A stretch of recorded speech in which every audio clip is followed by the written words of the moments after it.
Good evening, cult members, and welcome to the Pop Culture Cult. This is Sean. I'm Janice.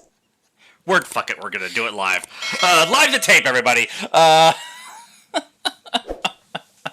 my one F-bomb. All right, let's go. And welcome to our instantly after the episode reaction review and oh my god of Daredevil Born Again. This is episodes 5 and 6. 5 is called With Interest. 6 is called Excessive Force.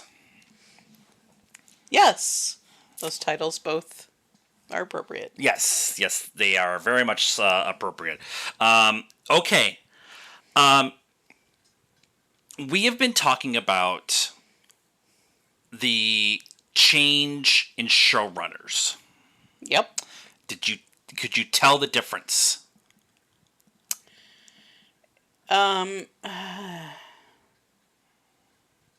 Maybe.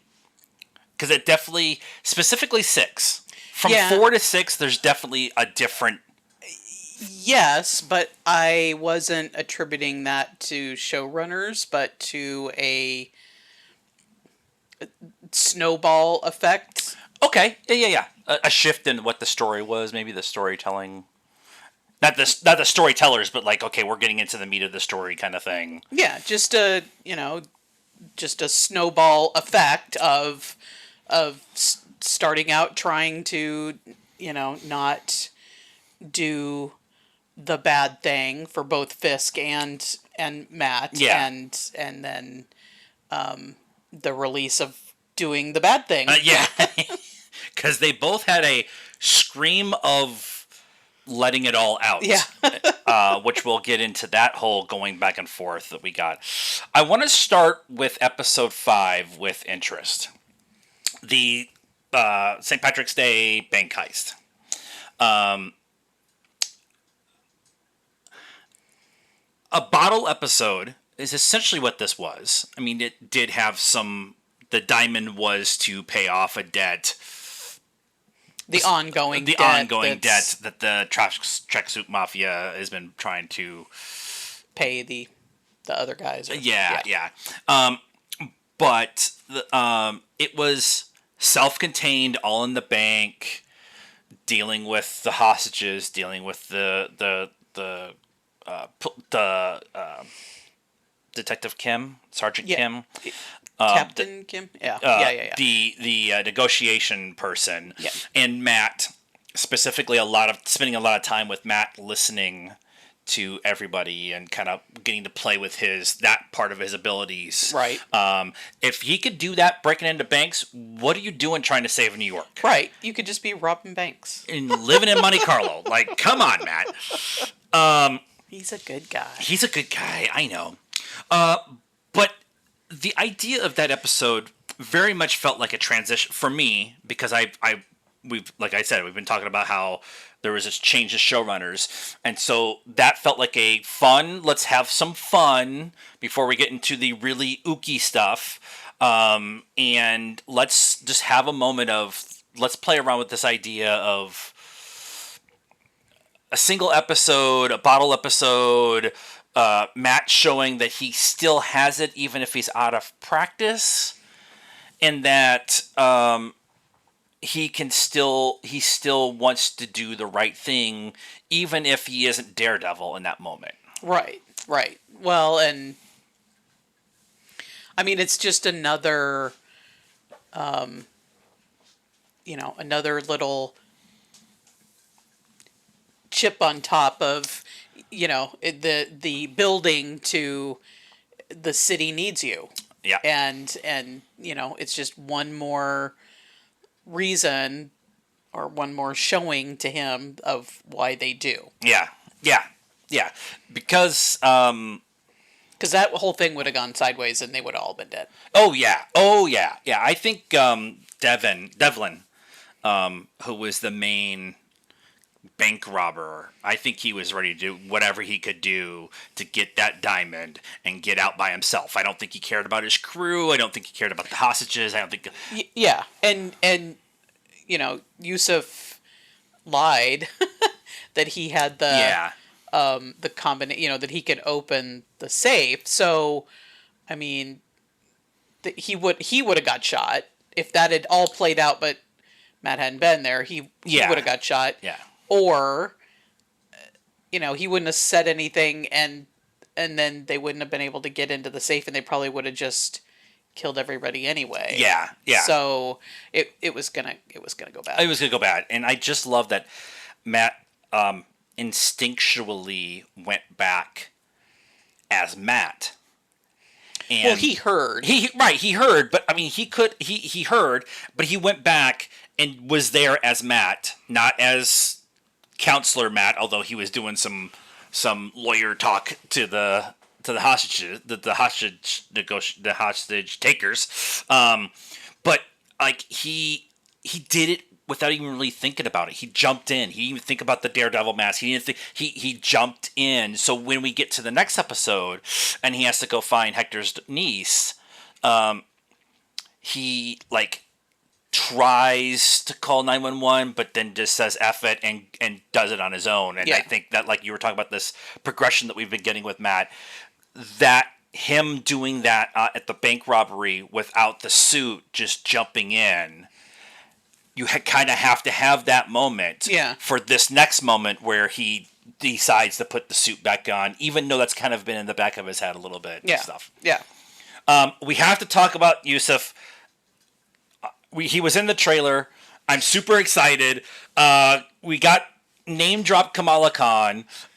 We got name dropped Jersey City. We got the how are you able to open the safe? And he says I was a really good lawyer. I'm a really good lawyer.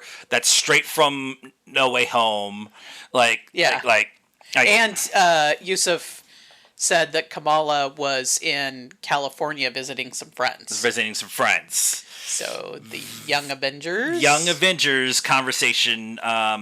There has been some rumblings that one of the next phase of Disney Disney Plus series is going to be called Champions, and it's essentially the Young Avengers. Okay. And I they've been hinting at it. Not hinting. They've been laying the Easter eggs and crumbs for all of that. But to have in this moment, it would have been very easy if they hadn't have dropped that line to go, well, why didn't Dad call why didn't Yosef call Kamala and have her come storming in? There would have been that conversation online. Yeah, but I mean, even if she had been there, he's not that dad. He is never going to put her in harm's way. And her mom is the same way. I mean, they're always trying to protect her, and she's out there going, I can protect should be protecting you. So they're never gonna, he would never have called her. That would have not happened. But it stops that conversation online. Absolutely. Yeah. But I appreciate that they have been, I'm sure somebody out there complained, but I appreciate that they've been dropping more stuff than, I mean, that was kind of one of the, I don't know if it was a complaint at that point in time, but questions that fans had about why all of those series were not embracing everything else in the MCU that was happening around them at that time. And it was confusing, because you're like, okay, where are they in the timeline of what's going on in the movies? So it's nice now. Obviously, Disney owns everything, and it's all, in one place. So it's nice now that they can drop that stuff. And if you're not into watching the Marvel movies and the Marvel shows and stuff, that line means nothing to you, and it doesn't affect the show at all. But for everybody else, you're like, he said the thing. We were both jumping up and down.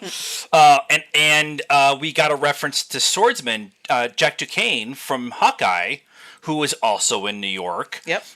In the next episode. And next episode. And tying that in with the conversation of the man in the spider suit conversation, which they can't quite say Spider-Man yet in the MCU without Sony's complete approval. I have a sneeze working, so it might show up at some point in time. So the man in the spider suit is like how they kind of got away with it. Yeah. Well, and Peter has been erased from everybody's, so Right. so they don't know. They can't even say Peter Parker. Right. But if you take the last shot from No Way Home, he's in Rockefeller Square at Christmas. Now it's not the same Christmas as Hawkeye. No, I know, but they know that there's a Spider-Man, a guy in a spider suit. But at the end of Hawkeye. No, the Spider-Man before No Way Home. Far From Home. Far From Home. He gets unmasked. Yeah. So everyone in New York knows who Peter Parker that's right, is. That's right. And then now they don't again. So. Yeah. Ultimately, I loved that episode. I just thought it was fun, and just Matt doing like his Daredevil stuff and spending time like showing him listening and playing with the heartbeats and like just doing all that stuff. At the point where Matt walked out of the bank, I was like, really? Is this just going to be here's Yusuf and remember Kamala? Yeah. Kamala. Yeah. Kamala. Always. But then he came back, and so I was like, "Oh, okay, all right." And then, I was happy with the rest of it. Yeah, it was really good. So that we have that fun little, like I said, bottle episode. Oh, and Yusuf and the Khans are now like millionaires. Yeah, I don't know what does he turn that diamond in, or does he just put it in his pocket? I mean, he gives it back to Matt when Matt goes over for dinner. Mob money. Oh, I know, and I want to see that episode. Right. I want to see. I want to see the Khans and Matt. Everybody is going to know he's Daredevil because he's going to get unmasked at some point in time because of the vigilante stuff, and his girlfriend. And Mama Khan will just be like, "Oh, you need to eat more." I made you a bag to go, and it's like 17 containers of. Okay, so we talked about the fun stuff. Now let's talk about the ooey stuff. The episode 6, excessive force, was a cold open. Yeah, and Matt's girlfriend is talking about her next book, and she wants to do a book on vigilantism. And every time they talked about vigilantism, they showed Fisk going through his kind of daily routine as mayor with this plastered-on fake smile on his face. Like I'm going through the motions and everything like that. And so we're getting this dichotomy between Matt trying to hide from his girlfriend that he is Daredevil, especially when she brings up, "You've worked with Daredevil, can I get an interview with him?" And he kind of like his blank stare. I don't know how Charlie Cox did to get that blank stare, but he's got it down. And then she comes back around to his face, and he gets the smile real quick. So that kind of conversation back and forth, like it's just they did that multiple times in this episode where they were talking about X, but showing Y. They were talking about Kingpin or Fisk, and they were showing Matt. They were talking about vigilantism, but they were showing Kingpin. Like that, so they were going back and forth with that kind of editing, and I really appreciated that. The other thing that they really did with this episode is give us the final push for both Matt and Fisk to go back. It's been eating at him. It's been pulling at them. They have done everything they can to do everything the way that they're supposed to do it. And it's not working. Right. And so Matt's side is Hector's niece getting taken. Right. Fisk's side is the fundraiser and all of the parasite rich people of New York pretty much telling him, "You're a gangster who's here for a minute. You have no right to be in this room." And Fisk sees that they all have the opportunity to help fix the city, and they don't. They put it in their pocket. Right. And so those last two things, going back to the conversation we're having with episode 4 about Sarah Systemata, Sic Semper Systema. So that whole episode was talking about the system. And so they've been layering these things in the entire way of they've done everything. They tried to go by the system. They've gotten all these roadblocks. They've had all these things taken from them. They've had all this stuff where they've done the right thing and the ultimate, somebody was killed in the process anyways.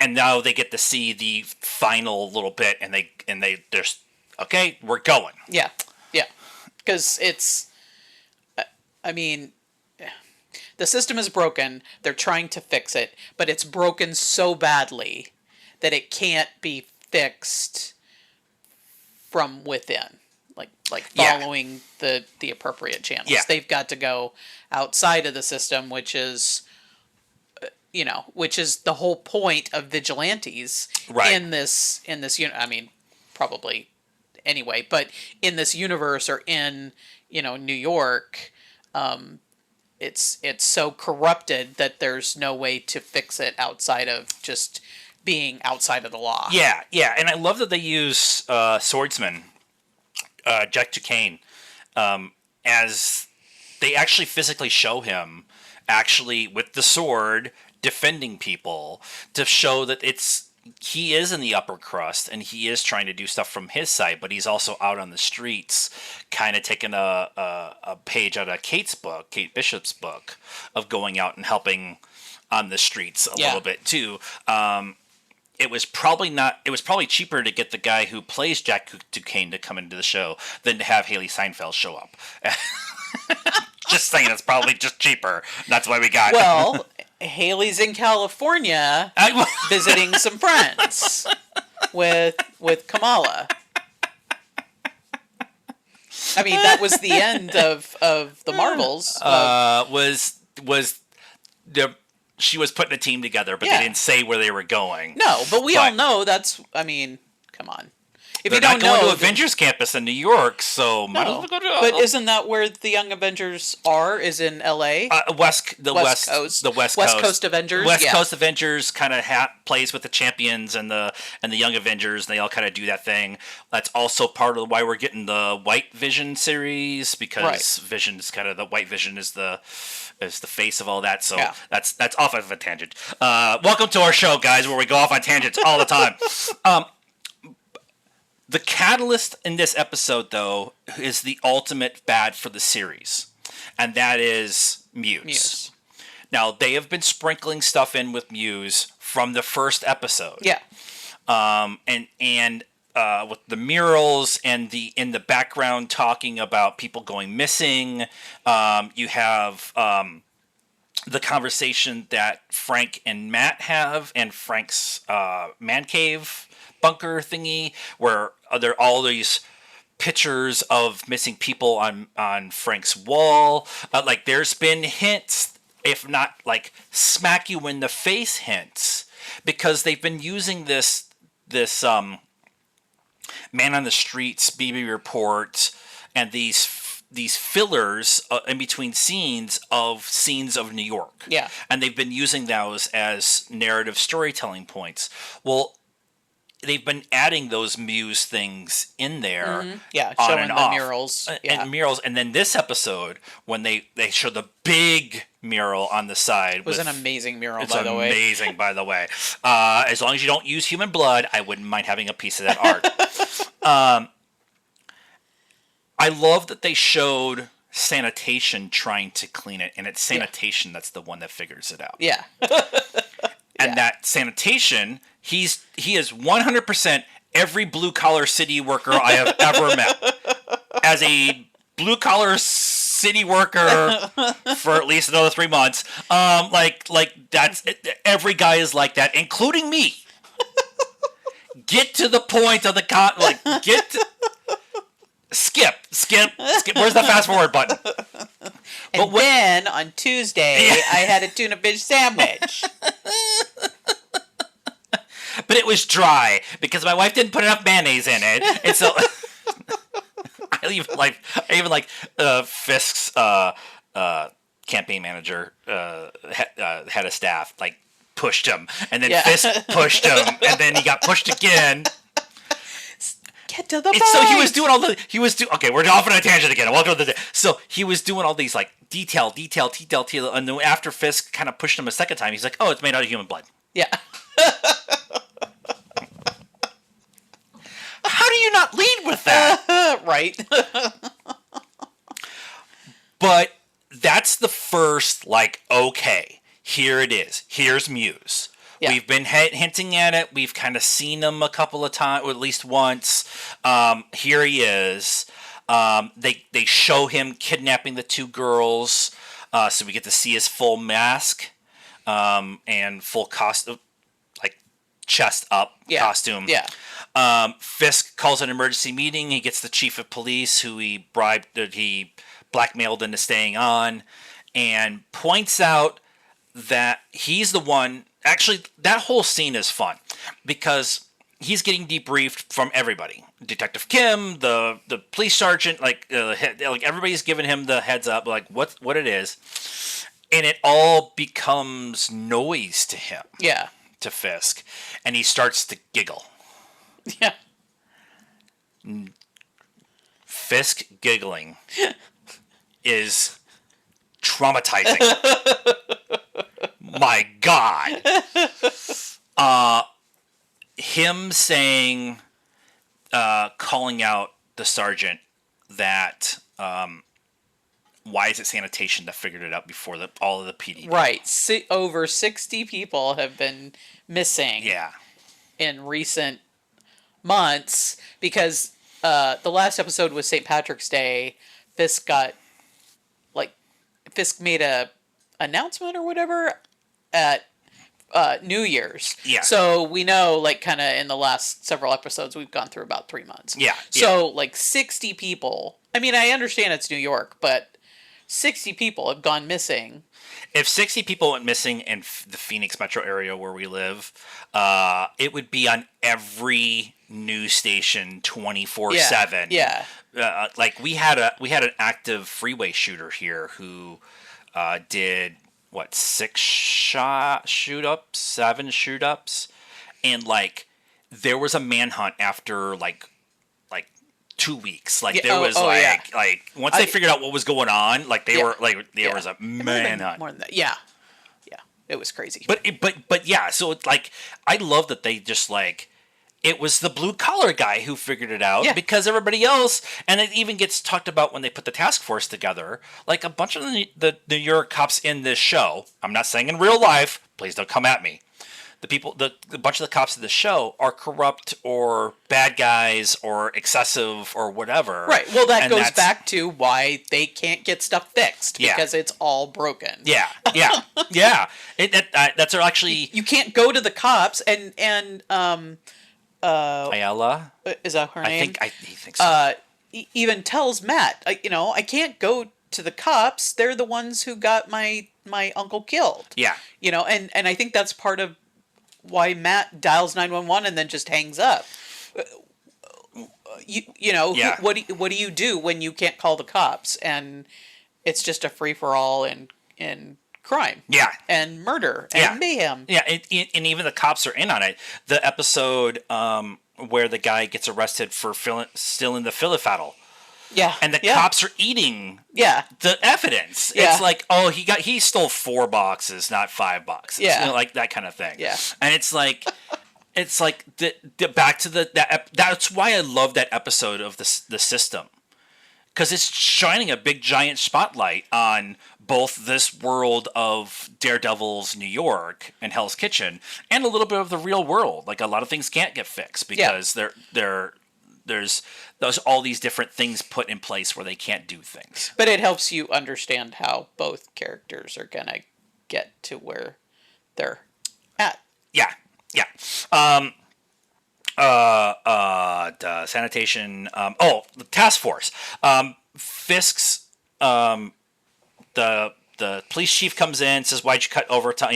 Why'd you cut overtime and whatever for the police department?" And Fisk's like, "I'm gonna fix that. I'm gonna put this task force together." Yep. And it's task force. I'm gonna say X. I know that's not what it is, but it's the task force for the anti-vigilante campaign in the actual Born Again series that is in the comic. They were put together. We've known this is coming. Yeah. So it's not. I mean, I think that's what he calls it too, the anti-vigilante task force. Yeah. But the fact that he picked a bunch of guys that he knows are maybe not necessarily corrupt, but will take the extra step to stop somebody. And since Muse is off killing 60 people and the police department isn't doing anything, Fisk puts this task force together, and it's specifically built, and he's going to run it. Yep. And we all know what happens when the bad guy that this task force was put together gets caught. Then they just go after more people. Yeah. They don't get disbanded. Yeah, Fisk is going to use this as his strong arm to push through the ports and also get rid of some of the bosses who are being dicks. Yeah. Because the tracksuit guy went into Fisk's office as the mayor and told him, "I'm not paying you," and then Fisk said, "It's 2.5 now." Yeah. Or 2.8 or whatever. Yeah. And then he gives him the Big Apple pen. Yeah. And it started beeping. I don't know if that was. I don't know if that was just. It felt. It sounded like when he pinned it on, it went beep. Okay. I was wondering what was going on with that, because it's like, because Fisk had it on, so, and he didn't know this guy was coming. It's yeah. So if it was a tracker, does he run around with a tracking device in case he gets kidnapped? Who's gonna freaking kidnap Fisk? Right. Is it explosive? Well, why would he have been wearing that? So I was like, I feel like it's something, but then nothing made sense. So I don't know. I really think it's a tracker that he, if he needed to, could put it on somebody and have them like now he knows. Like I thought that was what it was. Like, this is a just in case kind of thing. Yeah, maybe. But I'm sure it'll get explained. But as we sit right now, that's not like it was just it was a subtle show of power that Fisk took something off of his lapel and put it on the lapel of the other guy. I thought he was going to smash it into him. I did too. Not put the back. I did too. Because Fisk has that moment of twitching where he's like, I can't do it here. I can't do it here. I can't do it here. Yeah. The task force, and then I want to talk about the final scene. The final scene when Matt decides to go after Muse to save Ayala is cut back and forth with Fisk and Adam. Yep. And they had... Oh, wait, no. Yeah, I want to talk about Vanessa first. Vanessa... So we've been floating around this thing about with Vanessa, that she had this affair because Wilson was gone. Yeah. More specifically, Kingpin was gone. And she ran the family business while he was on the spirit quest. And this is the episode where her smirk was back when she was talking to almost Kingpin. Yeah. You could tell she was much less cold and distant to him. Yeah. They were like kind of getting dressed, getting ready for this gala, whatever it was, together, and so, yeah, you can tell that she can tell that he's in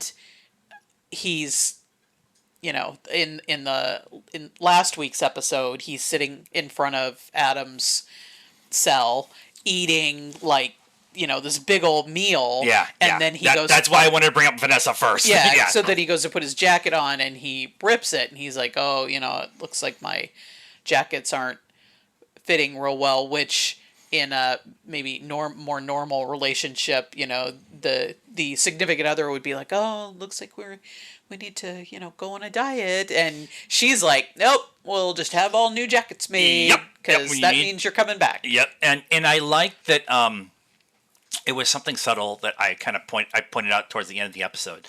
That as the episode went along, Wilson just felt bigger on the screen. Yeah.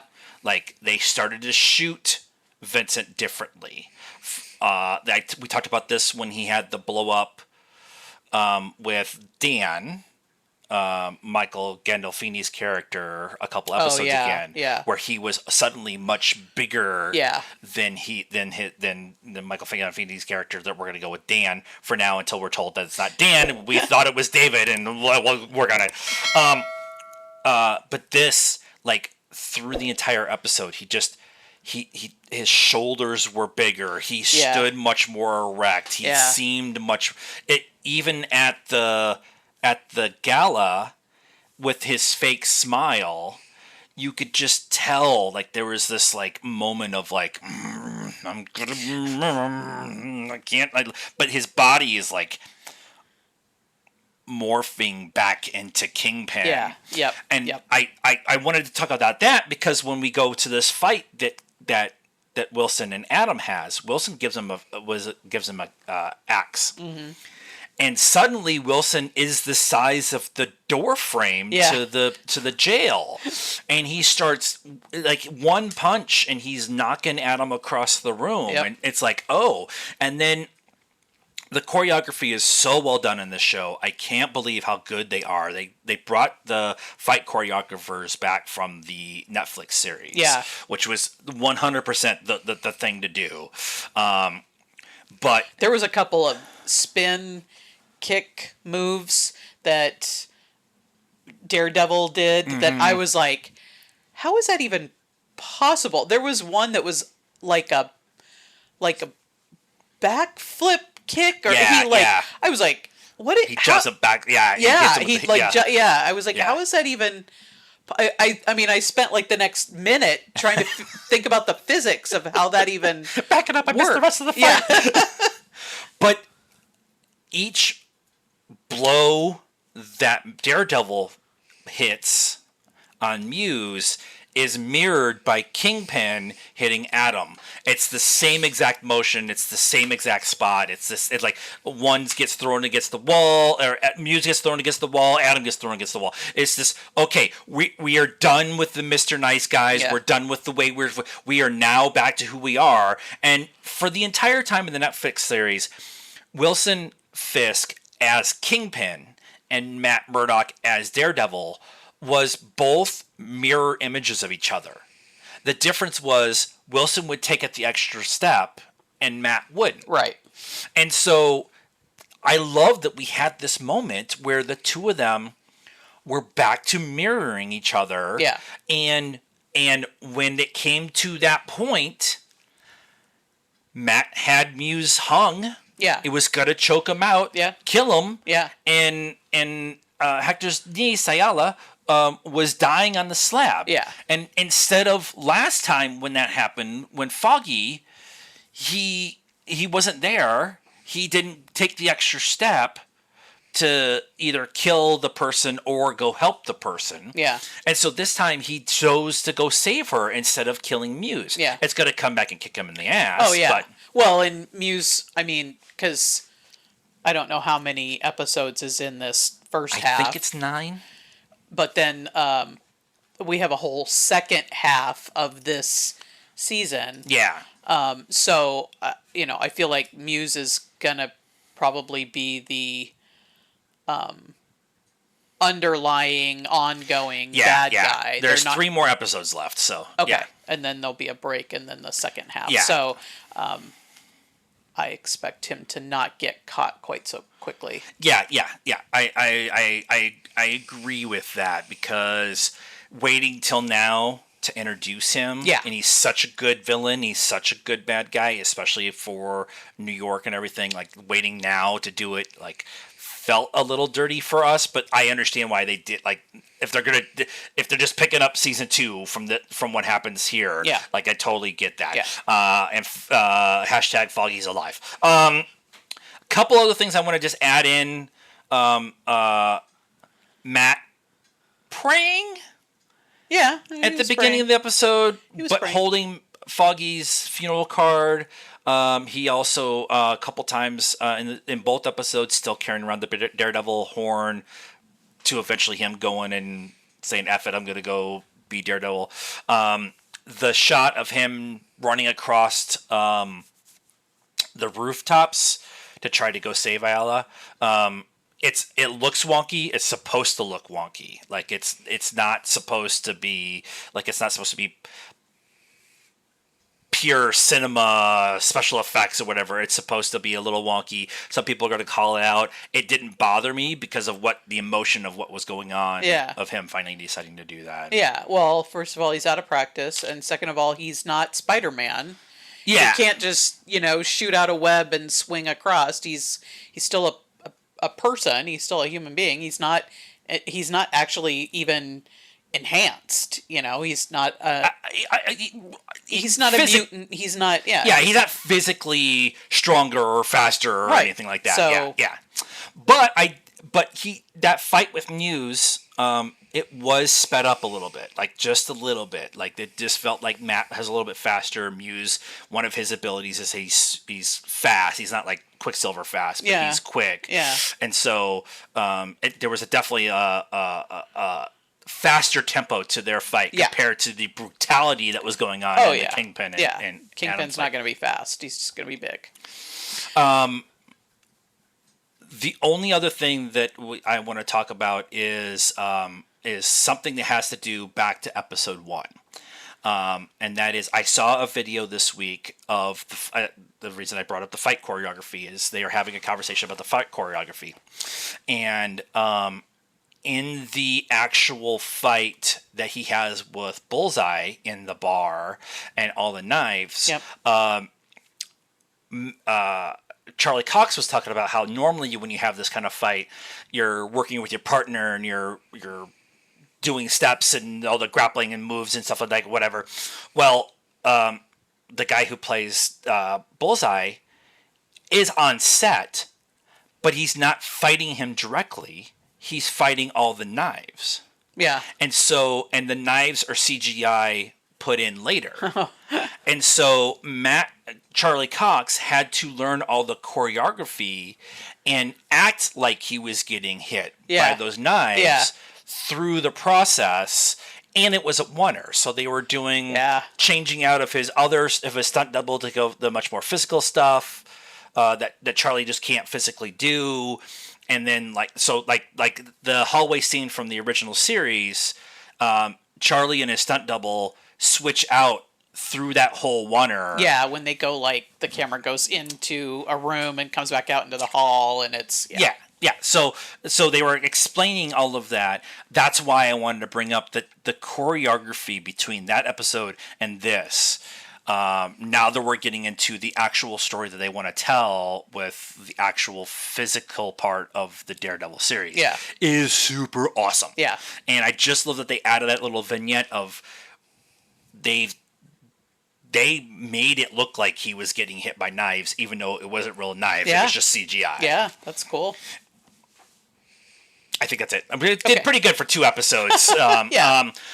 We will not be home next week to do our review. It might be a day or 2 late. Yeah. So just depend on how we come. We will be at the Land of the Mouse when this is all airs, and so we come home and we'll see how we feel, and then come back around to it or whatever. Wednesday or Thursday. So if you're looking for a review for that, it will be a little bit late. I'm telling 7 people, so I don't really. You guys will be here if not, whatever. So let us know what you thought of our reaction in the comments down below. If you're on the Spotify side, please rate, follow, do whatever the Spotify thing that you're supposed to do. I don't know what you're supposed to do on Spotify. On YouTube, leave us a comment, hit subscribe, hit the bell for notifications, and then on both of them, all of the links for our social media is in there: Facebook, Instagram, Blue Sky, TikTok, and I'm writing for the Geek Gary. All those links are in the description down below. Whew, 2 great episodes, guys. This show is knocking it out of the park. Until next time, good afternoon, good evening, and good night now.